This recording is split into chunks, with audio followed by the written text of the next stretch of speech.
भजमन नारायण नारायण नारायण, लक्ष्मी नारायण नारायण नारायण, श्रीमन नारायण नारायण नारायण।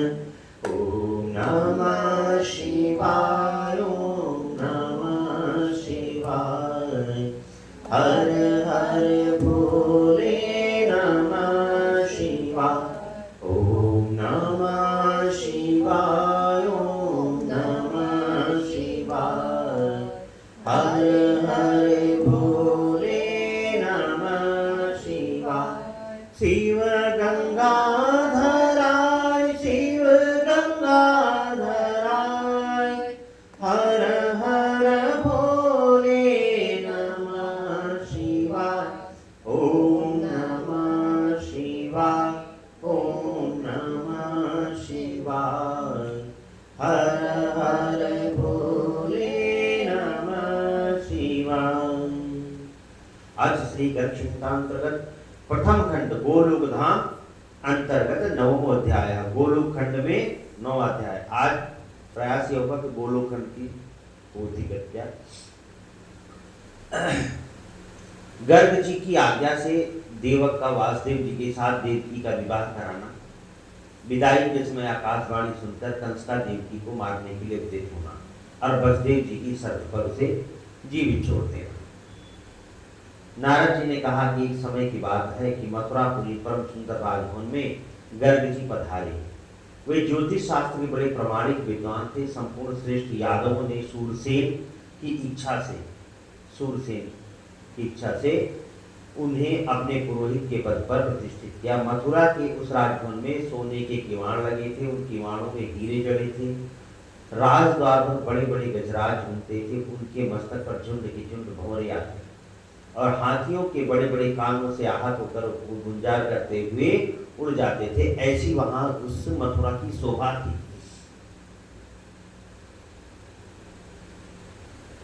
मुनिवर गर्ग ने उस राजभवन में प्रवेश करके इंद्र के सदृश उत्तम और ऊंचे सिंहासन पर विराजमान राजा उग्रसेन को देखा। राजा उग्रसेन थे वहां के राजा।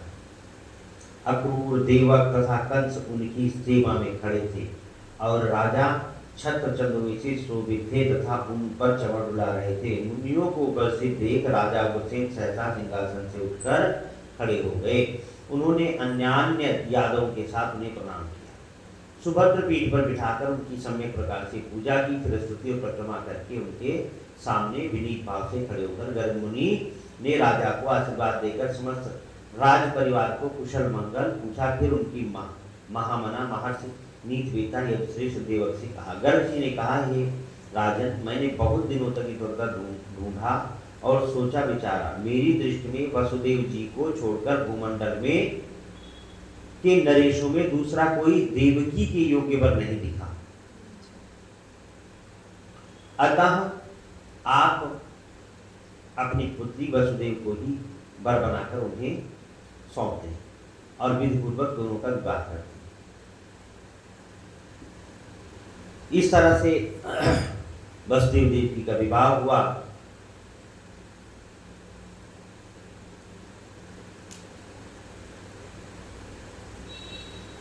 विवाह के समय देवक ने अपनी पुत्री के लिए उत्तम दहेज रूप 1000 दासियां, 10,000 हाथी, 10 लाख घोड़े, रथ आदि गौवें सब प्रदान की। उस विदा काल में भेरी उत्तम मृदंग वाद्यों का वानर था। उस समय फिर मंगल गीत गाए जा रहे थे और मंगल पाठ हो रहे थे। उसी समय आकाशवाणी ने कंस को संबोधित करके कहा, रे मूर्ख कंस, घोड़ों की बागडोर हाथ में लेकर जिसे रथ पर बिठाए लिए जा रहा है, उसकी 8वीं संतान अनायास ही तेरा वध करेगी।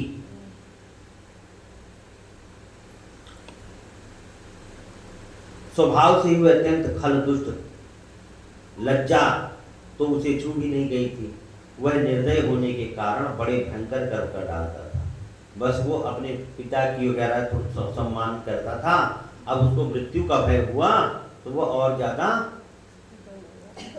अंकुश रहित हो गया, पागल हो गया और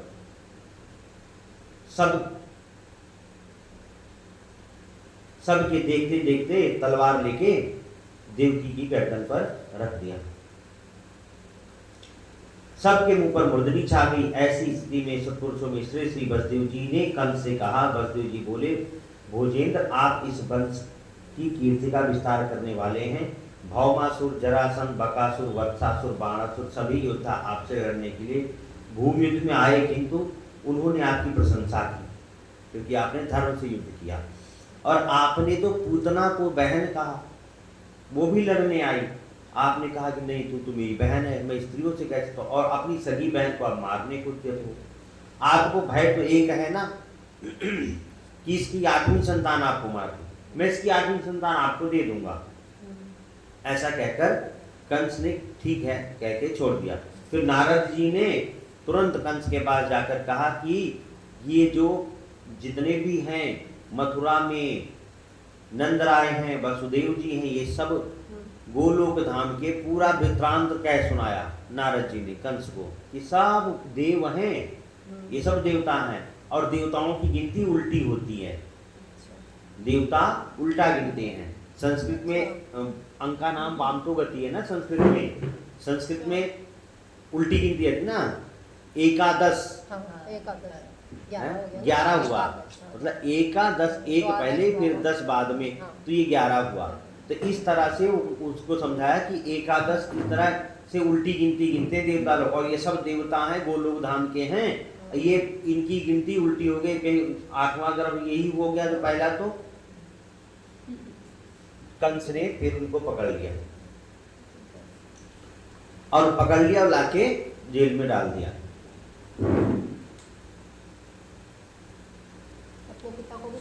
हाँ, उनको फिर युद्ध हुआ। जब उनको पकड़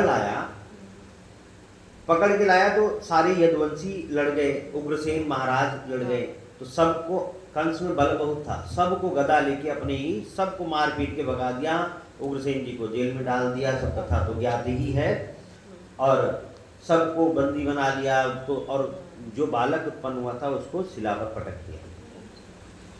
श्री नारद जी कहते हैं, राजन, पराशर नंदन विशाल बुद्धि बादरायण मुनि सत्यति कुमार से विष्णुपान वेद व्यास उन मुनियों के साथ बलराम जी को 100 बार प्रणाम करके सरस्वती नदी के तट पर चले गए। कि जब इस तरह से सारे बालकों को जो होते गए, और 7वां बालक तो भगवान कृष्ण को भी पहले कल की कथा में बताया ही था कि संकर्षण होंगे, वो रोहिणी के गर्भ में खींच के डाल दिए जाएंगे। तो 5 ही दिन में भगवान रोहिणी को गर्भ हुआ और 5 ही दिन बाद संतान उत्पन्न हो गई। तो नंदराय भी परेशान हुए, 5 दिन में ही गर्भ हुआ, रोहिणी जी को 5 दिन में संतान हो गई, ये कैसा चमत्कार है। अच्छा, 5 दिन में हो गई थी क्या? हाँ, संकर्षण भगवान थे ना वो।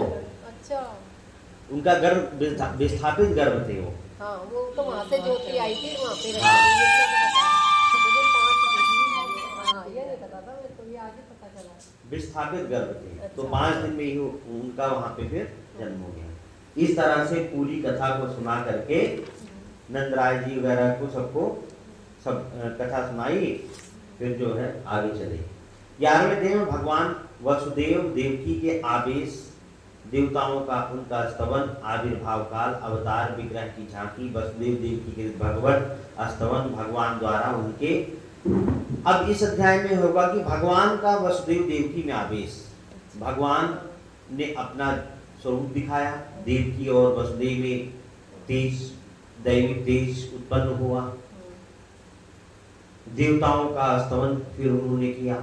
जब भगवान का तेज उनके आया तो देवताओं ने स्तवन किया। आविर्भाव काल, फिर प्रकट होने का समय आया भगवान के। फिर उस विग्रह की झांकी दिखाई भगवान को, भगवान ने दिखाई वसुदेव देवकी को। फिर वसुदेव देवकी ने उनका स्तवन किया, भगवान की वंदना की। भगवान के द्वारा उनके पूर्वजन्म के वृतांत का वर्णन पूर्वक अपने को नंद भवन में पहुंचने का आदेश। कंस द्वारा नंद कन्या योग माया से कृष्ण के प्राकट की बात जानकर पश्चातापूर्वक वसुदेव देवकी को बंधन मुक्त करना, क्षमा मांगना और दैत्यों को बाल वध का आदेश देना। तो कंस ने ऐसे किया।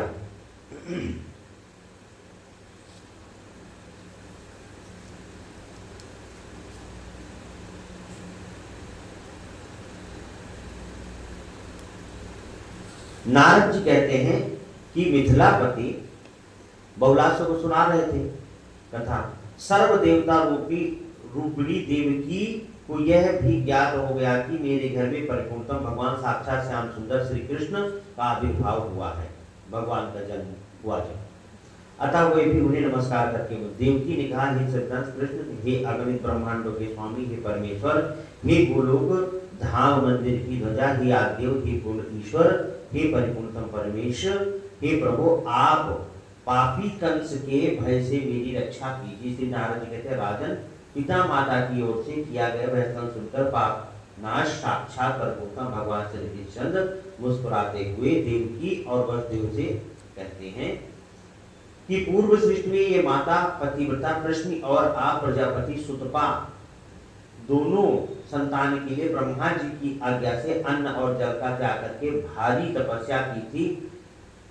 एक मनवंतर का समय बीत जाने पर प्रजा की कामना से आपकी तपस्या चलती रही। तब मैं आप दोनों पर प्रसन्न होकर बोला, आप लोग कोई उत्तम व्रत मांग ले।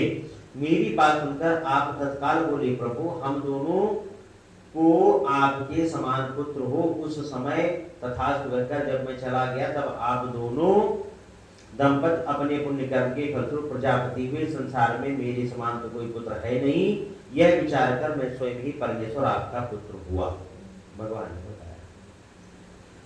इस तरह से भगवान ने उनको सब बताया। कृष्णगर्भ, इसीलिए भगवान का नाम कृष्णगर्भ भी कहते हैं। क्या नाम है? कृष्णगर्भ, कृष्ण पतिव्रता कृष्ण थी तो भगवान को कृष्णगर्भ भी कहते हैं। पूर्व जन्म की जो माता का नाम था कृष्ण, उनके नाम से भी भगवान विख्यात। राजन योग कहकर भगवान वहां मौन हो गए और दोनों को देखते देखते वर्तमान स्वरूप को अदृश्य करके बाल रूप होकर पृथ्वी पर पड़ गए और क्रिया कर गए। उधर गोपी यशोदा को इतना कि इधर से यहाँ ले गए, पर भगवान ने बताया, भगवान ने प्रकट हुए, वसुदेव जी लेके गए वहां पे यशोदा जी के यहाँ, नंदराज जी के यहाँ, यशोदा जी के यहाँ, वहां छोड़ गए। फिर उधर जो गोपी यशोदा थी उनको ज्ञात हुआ कि उसे कोई पुत्र या पुत्री हुई है। वहां तो ऐसी ही था, वहां तो योग माया थी, वहां योग माया का घेरा था। वे प्रसव वेदना के श्रम से अत्यंत थकी होने के कारण अपनी सेवा पर आनंद की नींद लेती हुई सो गई। इधर बालक के रोने की आवाज सुनकर पहरेदार राजभवन में उपस्थित हुए और जाकर वीर कंस को बालक के जन्म की सूचना दी। यह समाचार कान में पड़ते ही कंस भय से कातर हो तुरंत सूती का गृह में पहुंचा। उस समय सती साध्वी बहन देवकी दीन की तरह रोती हुई बोली, भैया, आप दीन दुखियों के प्रति स्नेह और दया रखने वाले, मैं आपकी बहन हूँ तथा कारागार में डाल दी हूँ। मेरे सभी पुत्र मार डाले गए हैं। मैं अभागिनी माँ हूँ जिसके बेटों का वध कर दिया गया, एकमात्र ये बेटी बची है, ये कन्या हुई है। अब नारद जी की बात अगर विचार किया जाए, अंका नाम वामदवती, तो 8वां तो पुत्र पहले हो गया था। नारद जी ने जो समझाया था कंस को, जिसके जो सबको मार रहा था, क्योंकि ये तो कोई पता थोड़ी था कि 8वीं संतान मारेगी। अब 8वीं संतान तो पुत्री हो गई। तो इस बात को विचार करके यह स्त्री है, इसका वध करना आप जैसे वीर के लिए योग्य नहीं।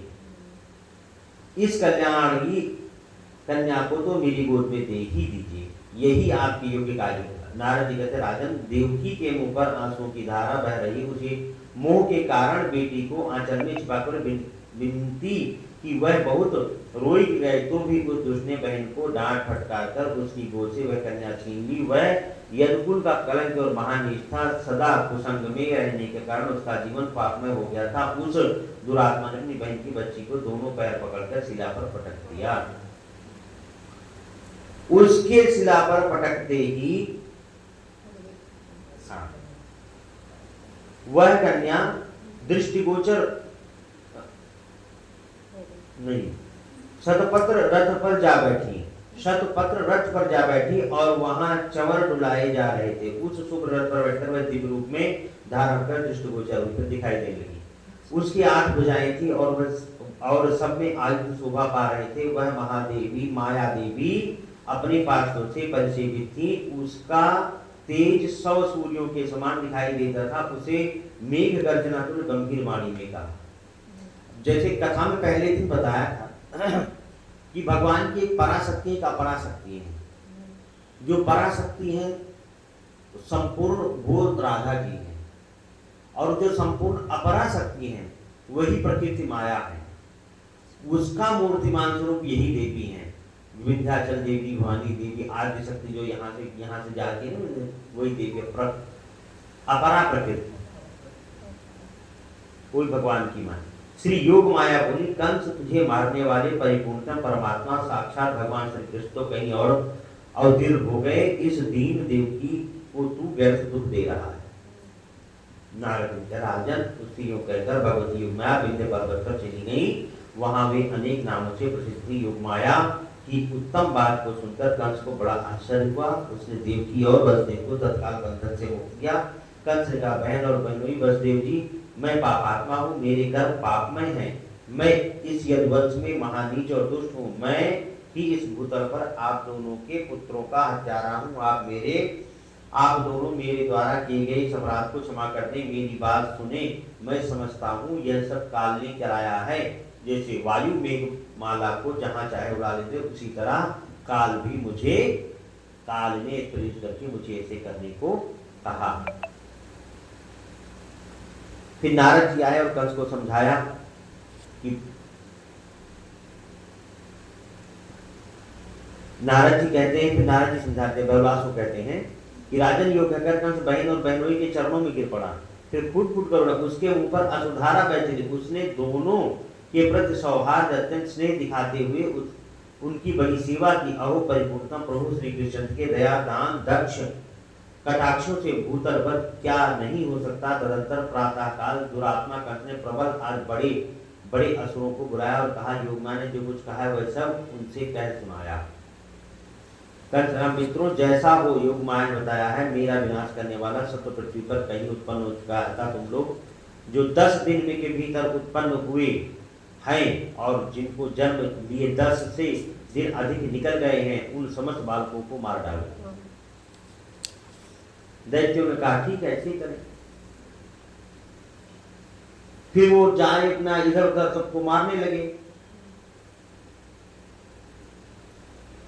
श्री कृष्ण की जन्मोत्सव की धूम, गोपियों का उपायन लेकर आना, नंद और यशोदा रोहिणी द्वारा सबका यथासत्कार, ब्रह्मा देवताओं का भी श्री कृष्ण के दर्शन के लिए आगमन। गोकुल में इनसे रहा। फिर पूतना का उद्धार, पूतना आई तो पूतना का भगवान ने उद्धार कर दिया। शकट भंजन, उत्कच और तृणावर्त का उद्धार। शकटासुर आया तो भगवान गर्ग जी कहते हैं कि शौनक, इस प्रकार मैंने भगवान श्री कृष्ण के सर्वोत्कृष्ट दिव्य चरित्र का वर्णन किया। जो मनुष्य भक्त पूर्वक इसका श्रवण करता है वह कृतार्थ है, उसे परम पुरुषार्थ प्राप्त हो गया है, इसमें संशय नहीं। शौनक जी बोले कि मुनि, शौनक जी को गर्ग जी सुना रहे थे ना कथा, भगवान श्री कृष्ण का मंगलमय चरित्र अमृत रस से तैयार की हुई परम मधुर खांड है। इसे साक्षात आपके मुख से सुनकर मैं कृतार्थ हो गया। तपोधन, संतों में श्रेष्ठ राजा बहुलाश भगवान श्री कृष्ण के परम भक्त थे। उनके मन में सदा शांति बनी रहती थी। इसके बाद उन्होंने मुनिवर नारद जी से कौन सी बात पूछी। बहुलाश ने पूछा कि उत्कच नामक राक्षस कौन था। शकटासुर का भगवान ने उद्धार कर दिया। उत्कच नामक राक्षस कौन था। इस राक्षस ने पूर्वजन्म में कौन सा ऐसा पुण्य कर्म किया था जिसके फलस्वरूप भगवान श्री कृष्ण के चरणों का स्पर्श पाकर वह तत्काल मोक्ष को प्राप्त हुआ। नारद जी कहते हैं, मिथिलेश्वर, यह उत्कच पूर्वजन्म में हिरणाक्ष का पुत्र था। एक दिन वह लोमस जी के आश्रम पर गया और वहां उसने आश्रम के वृक्षों को चूर्ण कर दिया। स्थूल देह से युक्त महाबली उत्कच, मोटे शरीर से, बहुत मोटा शरीर का था, हिरणाक्ष का पुत्र, स्थूल का अर्थात मोटा। उत्कच को खड़ा देख ब्राह्मण ने रोष युक्त होकर उसे साथ दिया, रे दुर्मति, तू देह रहित हो जा, कि तेरी शरीर ही खत्म गायब हो जाए, अदर दिखे तेरी शरीर ही ना रहे, बिना शरीर का हो जा। उसी कर्म के परिपाक से वह शरीर सर्व शरीर से केचुल की भांति छूटकर गिर पड़ा। यह देखकर महान दानव मुनि के चरणों में गिर पड़ा और बोला, उत्कच ने कहा, मुने आप कृपा के सागर हैं, मेरे ऊपर अनुग्रह कीजिए। भगवान, मैंने आपके प्रभाव को नहीं जाना, आप मेरी देह मुझे दे दीजिए, मेरा शरीर दे दीजिए। मैंने अपने शरीर के कारण ऐसा किया था। जैसे भगवान श्री राम ने कबंध का आपने सुना हो। कबंध का मतलब क्या होता है? जिसके धड़ ना हो, सिर ना हो, जिसके सिर ना हो। एक दैत्य था उसी जंगल में जिसमें भगवान श्री राम जाते थे। वो ऋषियों मुनियों को ऐसे डराता था। उसके पास माया थी। वो दैत्य नहीं था, वो गंधर्व था। तो उसने ऋषियों मुनियों को डराने के लिए उस गंधर्व ने, यक्ष ने क्या किया, सिर को गायब कर लिया और धड़ को इतना बड़ा फैला दिया कि उसके धड़ से सारे ऋषि मुनि परेशान हो गए। उनका घर न दिखे, घर के आश्रम के आगे छा जाए, तो सब जंगल सा दिखे, वो वहाँ आश्रम खो जाए, इस तरह से। और तालाब का ऐसे फैल जाए जैसे तालाब बन गया, उसमें वो कबंध ऐसे करते, वो जो क्या नाम था, यक्ष था। इस तरह से वो ऋषियों मुनियों को परेशान करता था। तो एक ऋषि ने उनको श्राप दे दिया, और जब श्राप दिया तब उसका शरीर ऐसे बना हुआ था कि विशाल शरीर था और सिर गायब था। तो उन ऋषि ने श्राप दिया, जैसा है तो अभी ऐसा ही सदा के लिए हो जा। तो उस समय उसने ऐसा कर रखा था कि उसका शरीर कहीं भी कितना भी बढ़ जाता था, पर सिर नहीं होता था, और जिसको पकड़ लेता था वो छूटता नहीं था। श्राप का और फल लग गया उसको। तो बोला कि ऋषि मुनि इतने तो क्रूर नहीं होते। अब मेरे उपाय बोले कि जब भगवान श्री राम आएंगे तो उनको पकड़ेगा, वो तेरे को मारेंगे, तब तेरी मुक्ति होगी कबंध को। उसी तरह से इसका जो बहुत स्थूल देह का जो था उत्कच, इसको भगवान लोमस ऋषि ने कहा कि जब भगवान के चरण तुझे लगेंगे तभी तेरी मुक्ति होगी। अरे हिरणाक्ष का पुत्र था।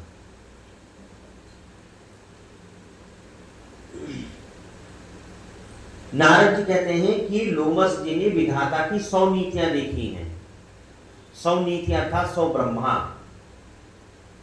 एक ब्रह्मा में एक ब्रह्मा जी होते हैं, तो कितनी सैकड़ों, कितनी हजार चतुर्युगी भी जाती हैं। ऐसे ऐसे चतुर्युग हजार, जैसे एक चतुर्युग का एक कल्प होता है, एक मनवंतर होता है। ऐसे 10 मनवंतरों का एक कल्प, 10 मनवंतरों का एक कल्प होता है। ऐसे एक एक कल्प का एक 10 कल्प का एक ब्रह्मा की आयु होती है। ऐसे 100 ब्रह्मा बीत चुके हैं, उन्होंने देखा हुआ है। लोमस जी बोले, चाक्षुष मनवंतर तक तो तेरा शरीर वायुमय रहेगा, उसके बीत जाने के बाद वैवस्वत मनवंतर आएगा। उसी समय 28वें द्वापर के अंत में श्री कृष्ण के चरणों का स्पर्श होने से तेरी मुक्ति हो जाएगी।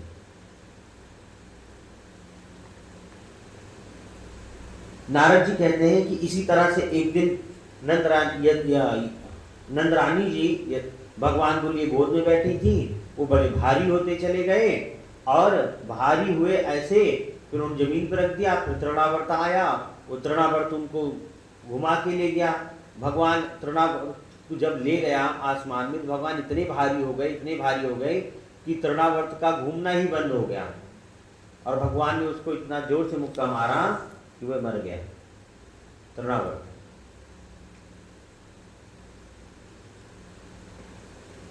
राक्षस था। हाँ, राक्षस। उसके पूर्वजन्म की कथा नहीं कही है। फिर नारद जी कहते हैं, फिर बहुलाश ने पूछा कि मुनि ये तृणावर्त पहले जन्म में कौन सा पुण्य कर्मा मनुष्य था जो साक्षात परिपूर्णतम भगवान श्री कृष्ण में ही लीन हो गया। नारद जी बोले कि पांडु देश में सहस्राक्ष नाम से विख्यात एक राजा थे। उनकी कीर्ति सर्वत्र व्याप्त थी। भगवान विष्णु में उनकी अपार श्रद्धा थी। पांडु देश में सहस्राक्ष नाम के राजा थे। उनकी भगवान विष्णु में अपार श्रद्धा थी। वे धर्म में रुचि रखते थे और यज्ञ और दान में उनकी बड़ी लगन थी। एक दिन वे रेवा नर्मदा नदी के तट पर गए। लताएं और बेंत उस तट की शोभा बढ़ा रहे थे। वहां हजारों स्त्रियों के साथ आनंद का अनुभव करते हुए वे विचरने लगे। उसी समय स्वयं दुर्वासा मुनि वहां पदार्पण किया। राजा ने उनको उनकी वंदना नहीं की। तब मुनि ने श्राप दिया कि रे दुर्बुद्ध राक्षस हो जा। फिर तो राजा सहस्राक्ष दुर्वासा जी के चरणों में पड़ गए। तब मुनि ने उन्हें वर दिया कि राजन, भगवान श्री कृष्ण के विग्रह का स्पर्श होने से तुम्हारी मुक्ति हो जाएगी। नारद जी कहते हैं कि राजन, वे ही राजा सहस्राक्ष दुर्वासा जी के श्राप से भूमंडल पर तृणावर्त नाम के दैत्य हुआ। वे भगवान श्री कृष्ण के दिव्य विग्रह का स्पर्श होने से उनको सर्वोत्तम मोक्ष गोलोक धाम की प्राप्ति हुई। 15वें अध्याय में यशोदा द्वारा श्री कृष्ण के मुख में संपूर्ण ब्रह्मांड का दर्शन। यमुना के किनारे सब बच्चों के साथ बैठे थे तो कुछ बच्चों ने शिकायत कर दिया कि तुम्हारा लाला मिट्टी खा रहा है। यशोदा ने कहा कि तुम मिट्टी खा रहे हो, दिखाओ मुझे। नहीं मैया नहीं खा रहा हूं, मुंह दिखाओ। मुंह दिखाया तो उसमें उन्होंने ब्रह्मांड दर्शन किया। ब्रह्मांड दर्शन किया तो यशोदा की मति शुद्ध हो गई और उनको ये हो गया कि मेरा पुत्र परिपूर्णतम ब्रह्म है। तो उनकी पूजा करने लगी। भगवान को फिर बुरा लगा तो उन्होंने भगवान ने फिर अपनी प्राकृतिक माया का विस्तार करके यशोदा जी को पूर्वत बुद्धि प्राप्त करा दी। फिर उसके पश्चात गर्गाचार्य जी का गर्ग जी आए। नंद राज जी के भवन में बलराम श्री कृष्ण का नामकरण संस्कार था। वृषभान के यहाँ जाकर उन्हें श्री राधा कृष्ण के मित्र संबंध का महात्म बताया। गर्ग जी आए, भगवान श्री कृष्ण का बलराम का नामकरण किया। फिर बरसाने गए, सबके कुल गुरु थे ना। बरसाने में गए तो राधा जी के चरित्र के बड़ा उन्होंने बताया। राधा जी के चरित्र के बारे में बताने के बाद वृषभान जी को कहा कि ये जो राधा तुम्हारी बेटी है भगवान श्री कृष्ण की, जो नंदराज जी का बेटा है, ये उनकी परम प्रियतमा है, उनका विवाह इनसे होगा। तो उन्होंने कहा आप इनका विवाह करवा दीजिए। तो बोले मैं इनका विवाह नहीं करवाऊंगा, इनका विवाह ब्रह्मा जी करवाएंगे और भांडीर वन में होगा और गुप्त रूप से होगा, किसी को नहीं पता होगा। इनका विवाह इसी तरह से होगा और कोई किसी तरीके से नहीं होगा। भांडीर वन में नंद जी के द्वारा श्री राधा जी की स्तुति, श्री राधा और श्री कृष्ण का ब्रह्मा जी के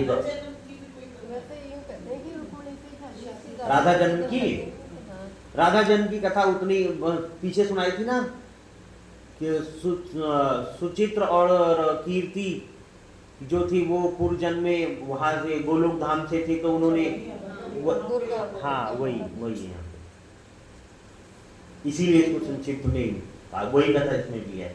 अब भांडीर वन की जो कथा है वो ये कथा सुनने लायक। नारद जी कहते हैं कि राजन, एक दिन नंद जी अपने नंदन को अंक में लेकर लाड़ लड़ाए थे और गौवें चराते हुए खीरक के पास के बहुत दूर निकल गए। धीरे धीरे भांडीर वन जा पहुंचे, जो कालिंदी नीर का स्पर्श करके बहने वाले तीरवर्ती शीतल समीर के झोंके से कंपित हो रहा था। थोड़ी ही देर में कृष्ण की इच्छा से वायु का भी गतिशील प्रखर हो गया, आंधी चलने लगी। बहुत ही विचित्र है। इसको बहुत संत महात्मा कई लोग इसका वर्णन बड़ा अच्छा करते हैं। वहां बड़ी तेज आंधी हो गई, बहुत तेज आंधी चलने लगी। प्रखर हो उठा, आकाश मेघों की घटा से आच्छादित हो, तमाल और कदम वृक्षों के पल्लव टूट टूट कर गिरने लगे। उड़ने और अत्यंत भय का उत्पादन करे। उसी समय महान अंधकार छा गया। नंद नंदन रोने लगे। वे पिता की गोद में बहुत भयभीत दिखाई देने लगे। नंद को भी भय हो गया। वे शिष्य को गोद में लिए परमेश्वर श्री हरि की शरण में गए, भगवान का ध्यान करने लगे। उसी क्षण करोड़ों सूर्य से समूह से किसी दिव्य दीप्त उदित हुई, जो संपूर्ण दिशाओं में व्याप्त थी। वह क्रमशः निकट आदि सी जान पड़ी। उस दीप्त राशि के भीतर नौ नंदों के राजा वृषभान नंदिनी श्री राधा को देख वे करोड़ों चंद्रमंडल की कांति धारण किए हुए थी। उनके श्रीअंगों पर आदिवर्ण नील रंग के सुंदर वस्त्र शोभा पा रहे थे। चरण प्रांत में मंजरी को धीरे धीरे ध्वनि से युक्त नुपुरों का अत्यंत सुंदर शब्द हो रहा था। उस शब्द में कांची कलाप और कंकड़ों की झनकार भी मिली थी। रत्नमय हार मुद्रिका और बाजूबंदों की प्रभा से वे उद्भासित हो रहे थे। नाक में मोती की बुलाक और नकबेसर की अपूर्व शोभा हो रही थी। कंठ में कंठा, सीमंत, चूड़ामणि और कानों में कुंडल झलमला रहे थे। राधा जी अभिभूत हो नंद ने तत्काल उनके सामने मस्तक झुकाया और हाथ जोड़कर कहा, राधे यह साक्षात पुरुषोत्तम है और तुम इनकी मुख्य प्राणवल्लभा हो। यह गुप्त रहस्य मैं गर्ग जी के मुख से सुनकर जानता हूँ। राधे अपने प्राणनाथ को मेरे मुख से ले लो। ये बादलों की गर्जना से डर गए हैं। इन्होंने लीलावश यहाँ प्रकृति के गुणों को स्वीकार किया, इसलिए इनके विषय में इस प्रकार भयभीत होने की बात कही गई है। हे देवी, मैं तुम्हें नमस्कार करता हूँ। तुम इस भूतल पर मेरी यथेष्ट रक्षा करो। तुमने कृपा करके ही मुझे दर्शन दिया है। वास्तव में तो तुम सब लोगों के लिए दुर्लभ हो। श्री राधा ने कहा, नंद जी तुम ठीक कहते हो, मेरा दर्शन दुर्लभ ही है। आज तुम्हारे भक्ति भाव से प्रसन्न होकर ही मैंने तुम्हें दर्शन दिया है। श्री नंद जी बोले, देवी यदि वास्तव में तुम मुझ पर प्रसन्न हो तो तुम दोनों प्रिया प्रियतम के चरणारविंद में मेरी सुदृढ़ भक्ति बनी रहे। साथ ही तुम्हारी भक्ति से भरपूर साधु संतों का संग मुझे सदा मिलता रहे। प्रत्येक युग में उन संत महात्माओं के चरणों में मेरा प्रेम बना रहे। नारद जी कहते तब तथास्तु कहकर श्री राधा ने नंद जी को गोद से अपने प्राणनाथ को दोनों हाथों में ले लिया। फिर जब नंद राय जी उन्हें प्रणाम करके वहां से चले गए तब श्री राधिका जी भांडीर वन में प्रवेश कर गई। पहले गोलोक धाम से जो पृथ्वी देवी इस भूतल पर उतरी थी वह उस समय अपना दिव्य रूप धारण करके प्रकट हुई। उक्त धाम में जिस तरह पद्मराग मणि से जटित सुवर्णमयी भूमि शोभा पाती है, उसी तरह इस भूतल पर श्री भी ब्रजमंडल में उस दिव्य भूमि का तत्क्षण अपने संपूर्ण रूप से आविर्भाव हो गया। वृंदावन काम पूरक दिव्य वृक्षों के साथ अपना दिव्य रूप धारण करके शोभा पाने लगा। कलिंद नंदिनी यमुना भी तट पर स्वर्ण निर्मित प्रसादों तथा सुंदर रत्नों से सोपानों से संपन्न हो गई। यह ऐसी अलौकिक कथा है कि संतों ने ही देखा है अपने त्रिकाल दृष्टि से। तभी इस कथा का कहीं कोई पता नहीं है। ये कथा वहां पे हुई, गौवे चराने आए थे। अब जब भांडीर वन के पास गए नंद जी तो उनको ऐसा प्रतीत हुआ ये सब माया थी, ये परा माया थी। अपरा माया होती तो प्रकृति में सब टूटने और उड़ने लगता, लेकिन परा माया होती है तो कहीं कुछ होता रहता है लेकिन दिखता नहीं है। तो गायें चल रही हैं लेकिन वहां पे वो हो रहा है, वो देख रहे हैं। जैसे स्वप्न में आदमी कोई देखता है तो उसको सब स्वप्न में सारी आंधी तूफान दिखता है, नंद जी को वैसा ही स्पष्ट दिख रहा है। सब सिर्फ नंद जी ही उसका अनुभव कर रहे हैं। गोवर्धन पर्वत रत्नमयी शिलाओं से भरपूर हो गया। उसके स्वर्णमय शिखर सब ओर से उद्भासित होने लगे। राजन मतवाले भ्रमर झरनों से सुशोभित कंदराओं द्वारा पर्वतराज अत्यंत ऊंचे अंग वाले गजराज की भांति सुशोभित हो रहा था। उस समय वृंदावन के निकुंज में अपना दिव्य रूप प्रकट किया था। सभी लोग अपना अपना वृंदावन सब दिव्य धाम आ गए थे। सब दिव्य धाम की शोभा का अवतरण होते ही साक्षात पुरुषोत्तम घनश्याम भगवान श्री के किशोर अवस्था के अनुरूप देह दिव्य देह धारण से राधा के सम्मुख खड़े हो गए। उनके श्रीअंगों पर पीतांबर शोभा पा रहा था। कौस्तुभ मणि विभूषित तो वो हाथ में बंसी धारण किए हुए नंदन राशि मनमथों कामदेवों को मोहित करने लगे। उन्होंने हस्त में प्रियतमा का हाथ अपने हाथ में थाम लिया और उनके साथ विवाह मंडप में प्रवेश हुए। उस मंडप में विवाह की सब सामग्री संग्रह करके रखी गई थी। मेखला, पुष्प, मृतिका, सप्त मृतिका और जल से भरे कलश साथ मंडप की शोभा बढ़ा। वहां एक श्रेष्ठ सिंहासन प्रकट हुआ जिस पर दोनों प्रिया प्रियतम एक दूसरे के साथ बैठे विराज गए और अपनी दिव्य शोभा का प्रसार कर ले गए। दोनों एक दूसरे से मीठी मीठी बातें करते हुए मेघ और विद्युत की भांति शोभा पा रहे थे। फिर वहां ब्रह्मा जी प्रकट हुए और ब्रह्मा जी बोले, प्रभु आप सबके आदि कारण है किंतु आपका कोई भी आदि अंत नहीं है। आप समस्त पुरुषोत्तम में उत्तम है। अपने भक्तों पर सदा वात्सल्य भाव रखने वाले और श्री कृष्ण नाम से विख्यात हैं। अगणित ब्रह्मांडों के पालक पति हैं।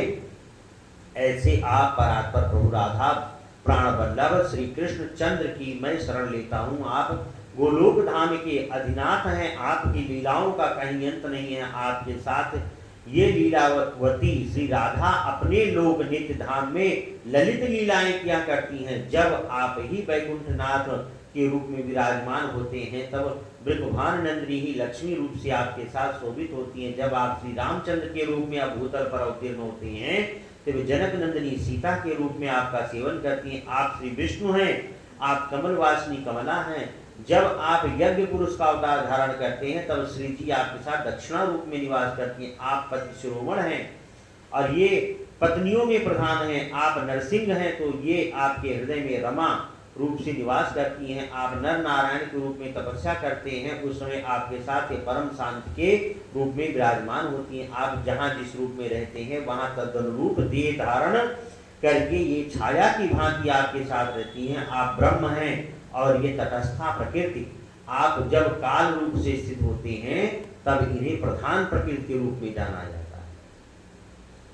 जब आप जगत के अंकुर महान महतत्व रूप में स्थित होते हैं तब ये श्री राधा सुगुणा माया के रूप में स्थित होती हैं। जब आप मन बुद्धि चित्त और अहंकार चारों अंतःकरणों के साथ अंतरात्मा रूप से स्थित होते हैं तब श्री राधा लक्षणावृत्ति के रूप में विराजमान होती हैं। जब आप विराट रूप धारण करते हैं तब ये अखिल भूमंडल में धारणा कहलाती है। पुरुषोत्तम आपका ही श्याम और गौर द्विविध तेज सर्वत्र विदित है। आप गोलोक धाम के अधिपति परात्पर परमेश्वर हैं।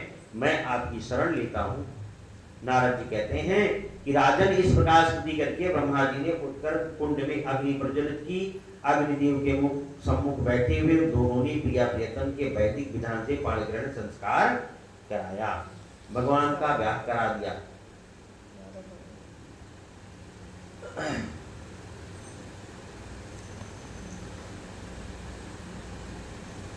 नारद जी कहते हैं कि राजन इस प्रकार श्री राधा के विवाह की परम मंगलमय गुप्त कथा का वर्णन यहाँ करके जो लोग इसे सुनते पढ़ते हैं भगवान अथवा सुनाते हैं उन्हें कभी पापों का स्पर्श नहीं होता है।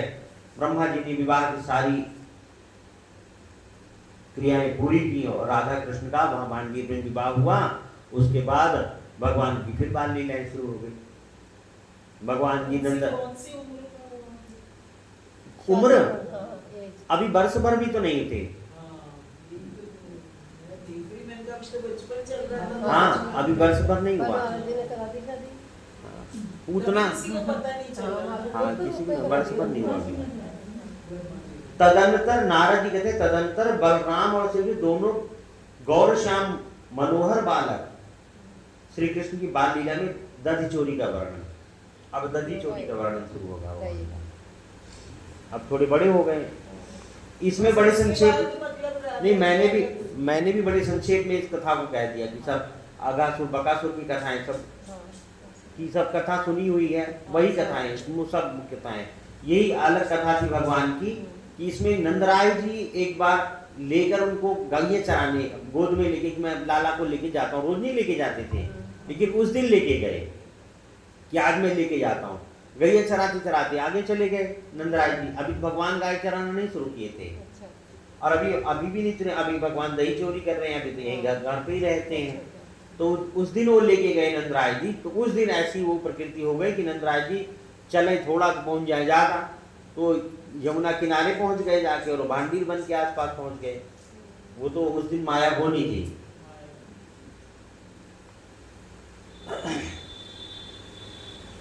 अब भगवान लीला करते हैं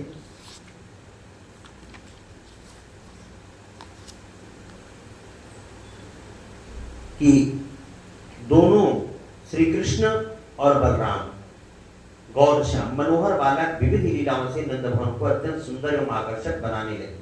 मिथिलेश्वर वे दोनों हाथ और घुटनों के बल से चलते हुए मीठी तोतली बोली बोलते हुए थोड़े ही समय में ब्रज में इधर उधर डोलने लगे। माता यशोदा और रोहिणी के द्वारा लालित पालित हुए दोनों शिशु कभी माताओं की गोद से निकल जाते और कभी पुनः उनके अंत में आ जाते बैठते। माया से बाल रूप धारण करके त्रिभुवन को मोहित करने वाले वे दोनों भाई राम और श्याम इधर उधर मंजीर और करधनी की झंकार फैलाते हुए पूरे गांव में घूमते रहते थे। श्री कृष्ण दोनों हाथ और घुटनों के बल चलते थे पुनः आंगन में चले जाते और वहां से फिर माता की गोद में आते। इस तरह वे ब्रज में सिंह शावक की भांति लीला कर रहे थे। माता यशोदा उन्हें सोने के तार जड़े पीतांबर और पीली झुगली पहनाती तथा मस्तक पर दीप्यमान रत्नमय मुकुट धारण कराती और इस प्रकार अत्यंत शोभाशाली भव्य रूप उन्हें देखकर अत्यंत आनंद का अनुभव करती। अत्यंत सुंदर बालोचित क्रीड़ा में तत्पर बाल मुकुंद का दर्शन करके गोपियां बड़ा सुख पाती थी।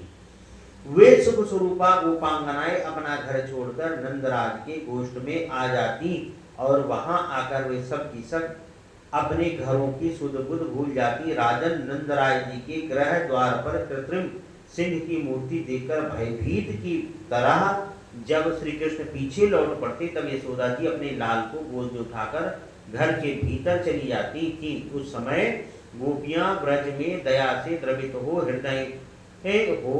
हृदय हो यशोदा जी से इस प्रकार कहती कि हे शुभे यशोदा, तुम्हारा लाला खेलने के लिए बड़ी चपलता दिखाता है। इसकी बाल के लिए अत्यंत मनोहर है, ऐसा ना हो कि इसे किसी की नजर लग जाए। अतः तुम इस काक पक्षधारी दुहमुहे बालक को आंगन से बाहर मत निकलने दिया करो। देखो ना, इसके ऊपर तो 2 दांत ही पहले निकले हैं जो मामा के लिए दोषकारक है। यशोदा जी, तुम्हारे इस बालक के भी कोई मामा नहीं है, इसलिए विघ्न निवारण हेतु तुम्हें दान करना चाहिए। गौवें, ब्राह्मण, देवता, साधु, महात्मा था वेदों की पूजा करनी चाहिए। श्री नारद जी कहते हैं, राजन, तब से यशोदा और रोहिणी जी पुत्रों की कल्याण कामना से प्रतिदिन वस्त्र, रत्न और नूतन अन्न का दान करने लगी। कुछ दिनों बाद सिंह शावक की भांति दिखने वाले राम और कृष्ण दोनों बालक कुछ बड़े होकर गोष्ठ में अपने पैरों के बल से चलने लगे।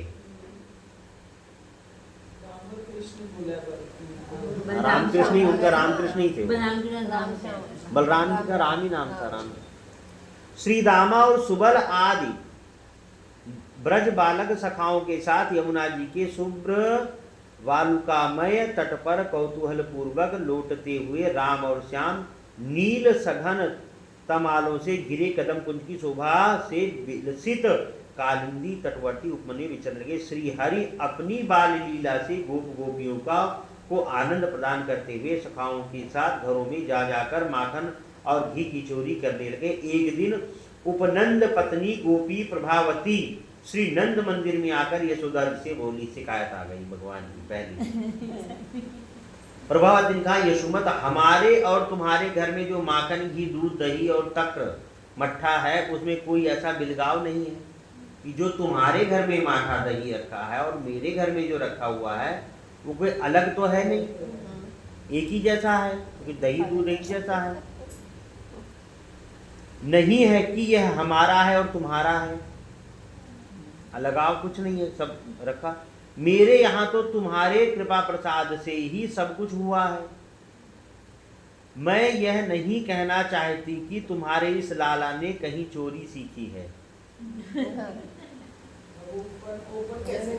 अब कैसे कहें, अब उनको कैसे कहें? माखन तो यह स्वयं ही चुराता फिरता है, परंतु इसे ऐसा ना करने के लिए कभी शिक्षा नहीं देती। यशोदा जी को शिकायत आई है।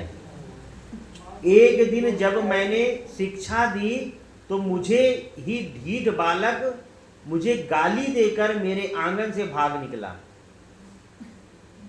यशोदा जी, ब्रजराज का छोटा होकर यह चोरी करे यह उचित नहीं, किंतु मैंने तुम्हारे गौरव का ख्याल करके इसे कभी कुछ नहीं कहा।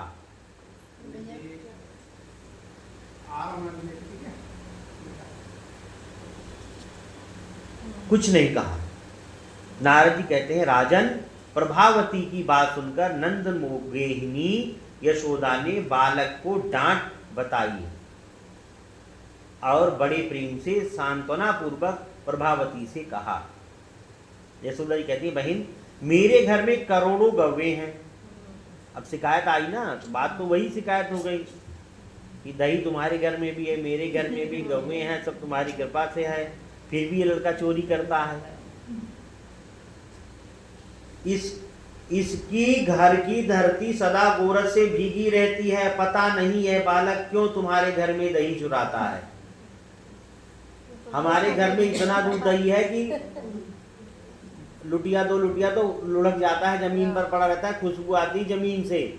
अब ये तुम्हारे घर में चोरी करने जाता है, तुम सही कह रही हो कि तुम्हारे घर में क्यों चोरी करने, हमारे घर में इतना दही कम भरा पड़ा है। यहाँ तो कभी ये सब चीजें चाव से खाता ही नहीं है। हम तो घर में देते हैं, बेटा खा ले खा ले, कहता ना, मुंह नहीं लगाता। और तुम कह रही हो कि दही चोरी करके खाता है। ये तो आज भी है, आज भी है। भाई भगवान इसी सुख के लिए, यही सुख पाने के लिए भगवान तो आए थे।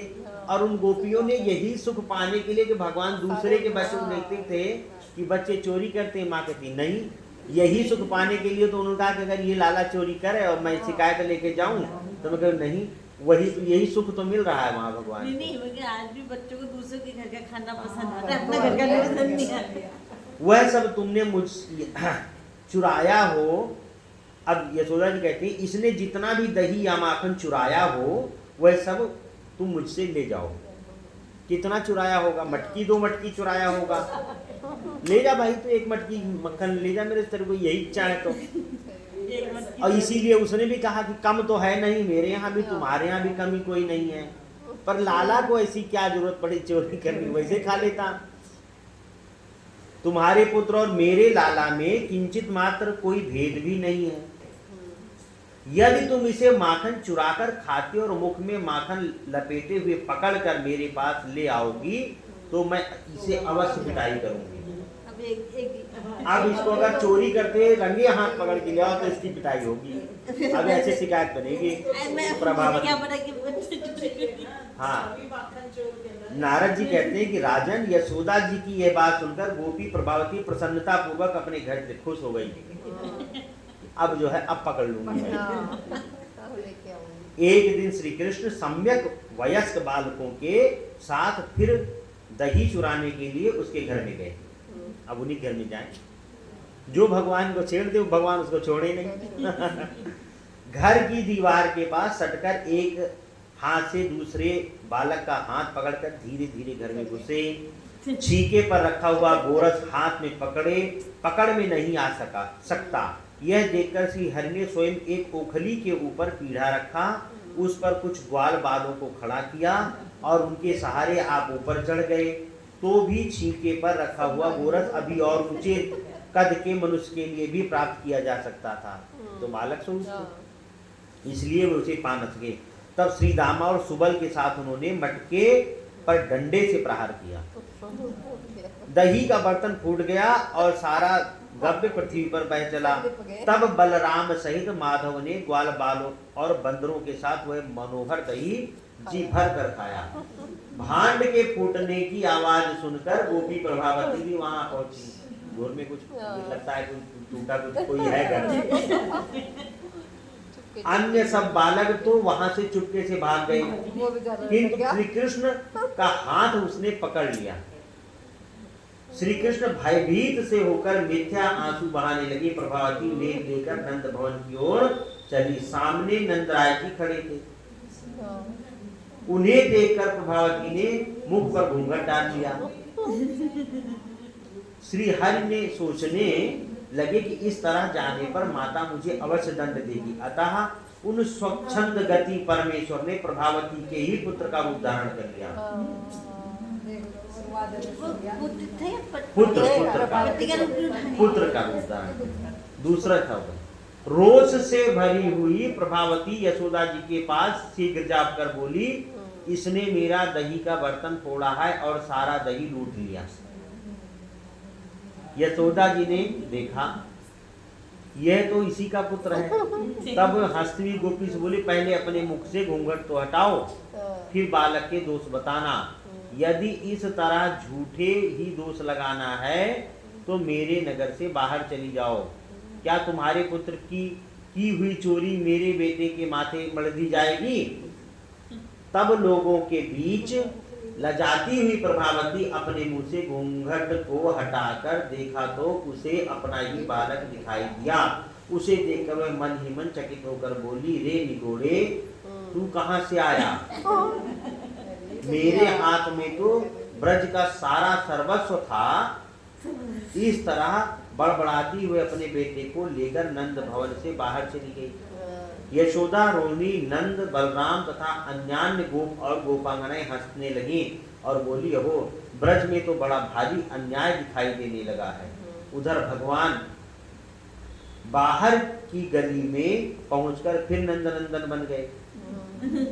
जब घर से बाहर निकले तो फिर कृष्ण बन गए और संपूर्ण शरीर से धृष्टता का परिचय देते हुए चंचल नेत्र मटकाकर जोर जोर से हंसते हुए उस गोपी से बोले, करके ऐट करके।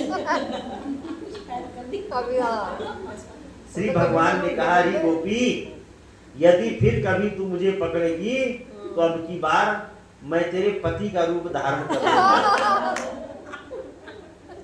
इसमें संशय नहीं है। नारद जी कहते हैं कि राजन, यह सुनकर वह गोपी आश्चर्य से चकित हो अपने घर चली गई। उस दिन से सब घरों की गोपियां लाज के मारे श्री हरि का हाथ नहीं पकड़ती थी। पता नहीं अब क्या कर पति बन के आ जाएगा, वो पुत्र बन गया, अब पति बन के आ जाएगा। तो वो बेचारी आपसे आज भी तो बच्चे धमकी दे देते, जब बोल के दिखाओ। और टीवी में दिखा देते ना, जब उसके बच्चे को जब पकड़ लिया तो अरे भैया ये क्या बेटा, तो वो तो बारी है, ये मेरा ही बेटा बन गया। ये आश्चर्य के हमारे पागल हो गई वो तो बेचारी। फिर अगले 18वें अध्याय में नंद, उपनंद, वृषभानुओं का परिचय। वो परिचय पहले भी हो चुका था एक बार।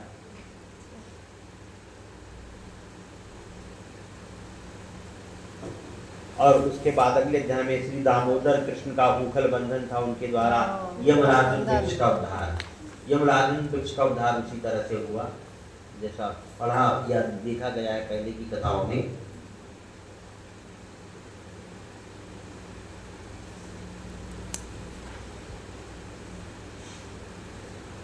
नारद जी कहते हैं कि राजन, एक समय गोपांगनाएं घर घर में गोपाल की लीलाएं गाती हुई गोकुल में सब और दधी मंथन कर रही थी। श्री नंद मंदिर में सुंदरी यशोदा जी प्रातः काल उठकर दही के भांड में रई डालकर उसे मथने लगी।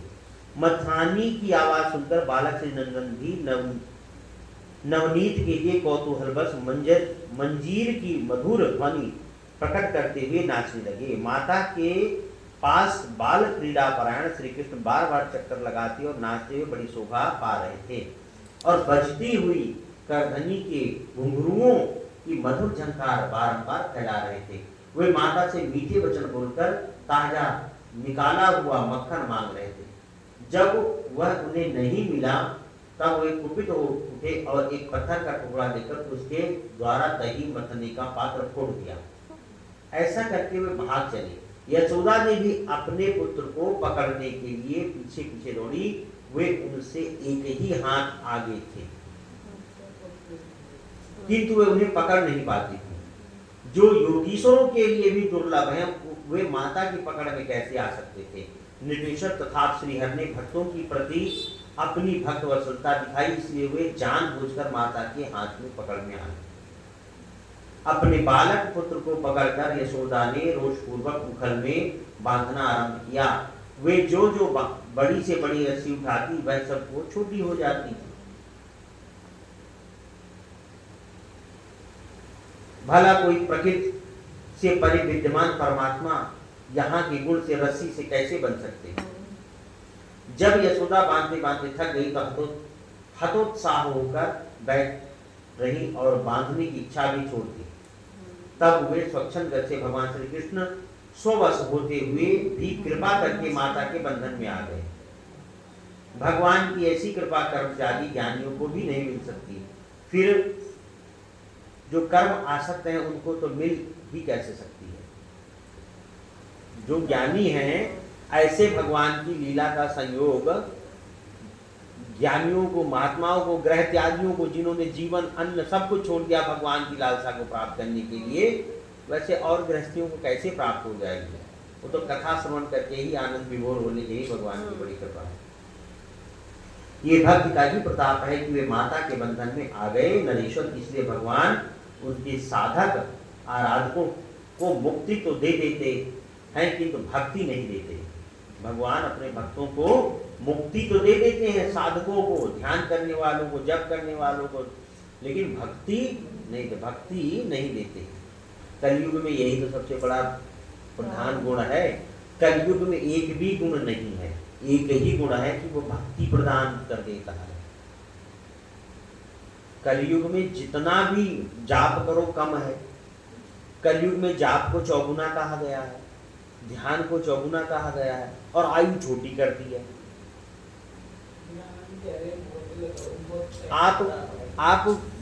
आप 4 घंटे ध्यान लगाओ तब भी कुछ नहीं है।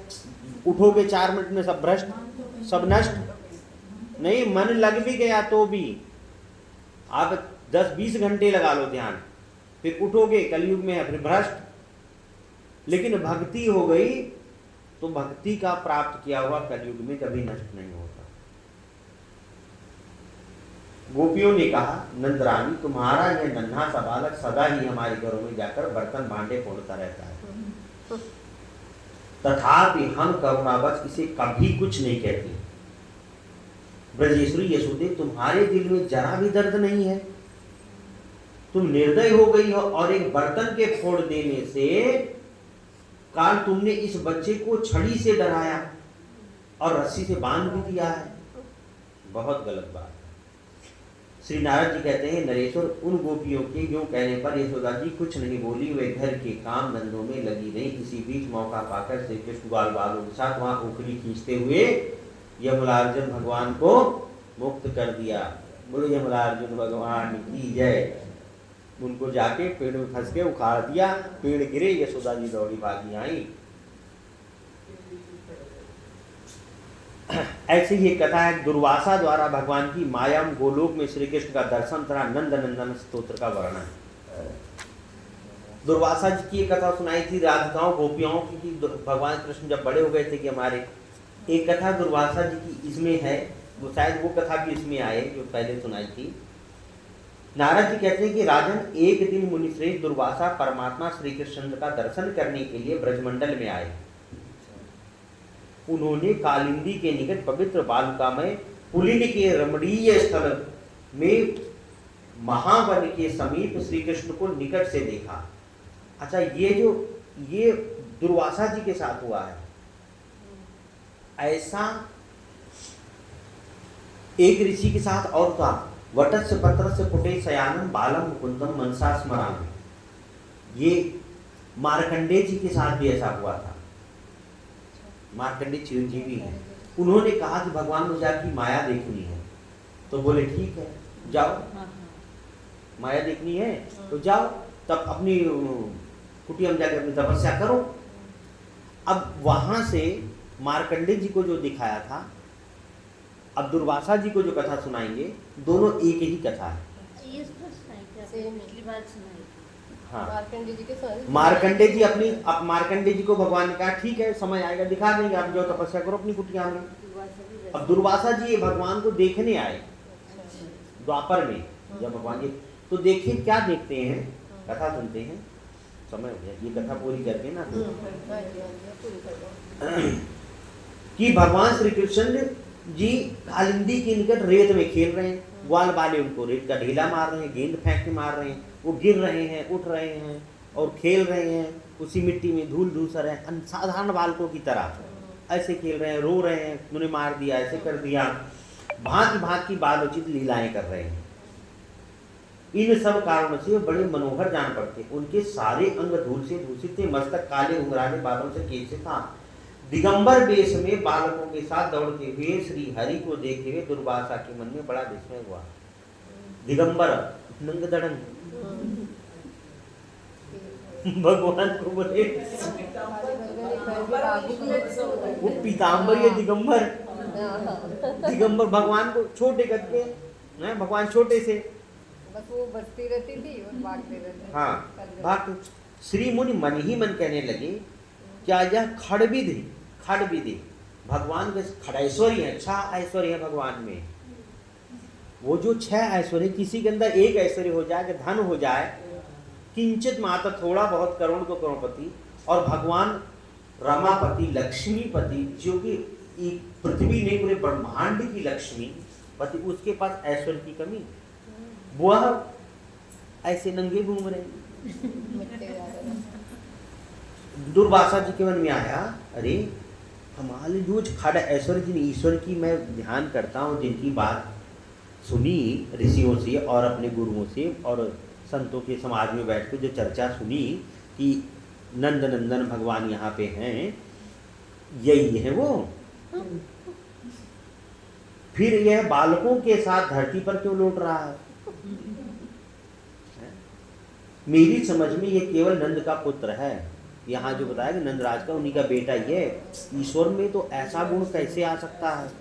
क्योंकि वो नहीं, हाँ, अब उनके मन में बहम आ गया कि हमारे मन में आ जाता है कि ये, अब भगवान कहते हैं कि आप मथुरा जाओ, वृंदावन जाओ, बरसाने जाओ, किसी बालक को धुत मत कहो, डांटो मत, और वो ये कहते हैं ए सेठ कुछ दे दे, पैसे दे दे, ऐसे ही बोलते हैं। उनकी भाषा यही है, ए दे दे ना, ऐसे बोलते हैं।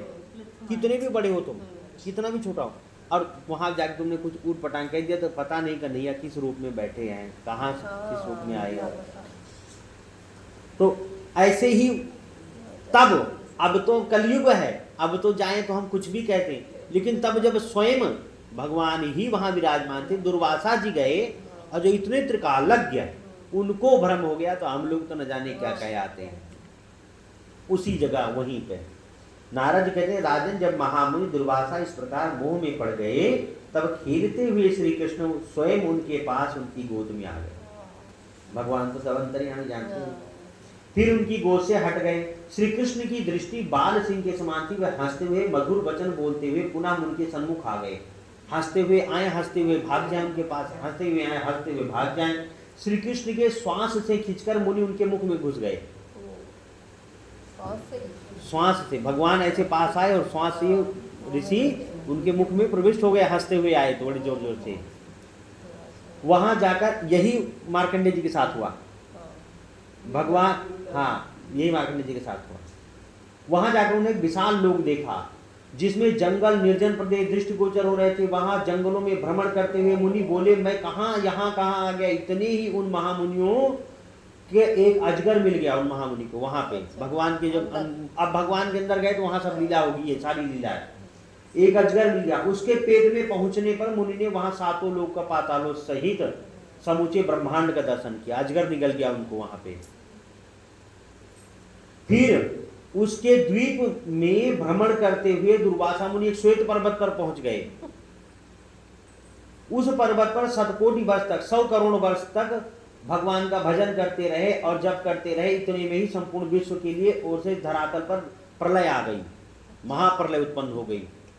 100 करोड़ बीतने के बाद वर्ष फिर डुबाते, धरातल को डुबाते मुनि के पास आ गई महाप्रलय। महाप्रलय जल प्रलय होती, सब धीरे धीरे जल बढ़ता रहता है। दुर्वासा में उन समुद्र में बहने लगे। उन्होंने जल का कहीं अंत नहीं मिला। तब उसी अवस्था में 1000 युग पर व्यतीत हो गए। जल में 1000 युग ऐसे, जैसे मार्कंडेय जी भी डूब गए, बढ़ते रहे। तदंतर मुनि एकार्णव जल में डूब गए। उसकी स्मृति शक्ति नष्ट हो गई। फिर वे पानी के भीतर विचर गए, स्मृति भी भूल गए, सब ध्यान ही से खत्म हो गया। अब बताओ, वहां उन्हें एक दूसरे ब्रह्मांड का दर्शन हुआ। उस ब्रह्मांड के छिद्र में प्रवेश करने पर वे दिव्य सृष्टि में जा पहुंचे, दिव्य सृष्टि में जा पहुंचे। वहां से उस ब्रह्मांड की शिरोभाग में विद्यमान लोकों में ब्रह्मा की आयु पर्यंत विचरते रहे। ब्रह्मा की आयु पर्यंत घूमते रहे। करोड़ों वर्ष वहां थे, ब्रह्मा की आयु वर्ष वहां थे। इसी प्रकार एक छिद्र देखकर श्री हरि का स्मरण करते हुए वे उसके भीतर घुस गए। घुसते ही उस ब्रह्मांड के बाहर आ निकले। फिर तत्काल उन्हें महती जलराशि दिखाई दी। उस जलराशि में उन्हें करोड़ करोड़ ब्रह्मांडों की राशि बहती गई। उन्होंने फिर ऐसी जगह पहुंच गए जहां से उनको करोड़ों ब्रह्मांड दिखाई दे रहे थे। ऐसी आकाश गंगा में पहुंच गए जहां से वो देख रहे हैं कि करोड़ों ब्रह्मांड से लटके हुए हैं, घूम रहे हैं। तो वह वहां दिखाई दी। तब उन मुनि ने उस जल को ध्यान से देखा, जो जल बह रहा था उसमें करोड़ों ब्रह्मांड से बह रहे थे। तो उन्होंने बड़े ध्यान लगाकर देखा तो वह विरजा नदी थी, जो उसका हमने गोलोक में पहले दिन वर्णन किया था, गोलोक धाम की विरजा नदी। तो मुनीश्वर और दुर्वासा जी कहाँ पहुंच गए थे अब भगवान के मुख से घूमते घूमते, कई ब्रह्मांडों में विचरण करते करते गोलोक धाम।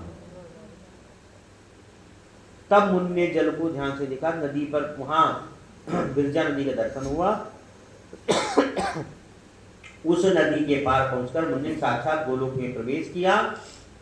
वहां उन्हें क्रमशः वृंदावन, गोवर्धन, सुंदर, यमुना पुलिन दर्शन करके बड़ी प्रसन्नता हुई। फिर तब वे मुनि जब निकुंज के भीतर पहुंचे तब उन्होंने अनंत कोटि मारतंडों के समान, सूर्य के समान ज्योतिर्मय मंडल के अंदर दिव्य लक्ष्य दल कमल पर विराजमान साक्षात परिपूर्णतम पुरुषोत्तम भगवान रमा वल्लभ राधा वल्लभ भगवान श्री कृष्ण को देखा, जो असंख्य गोप गोपियों से घिरे हुए थे, कोटि कोटि गौओं से संपन्न थे।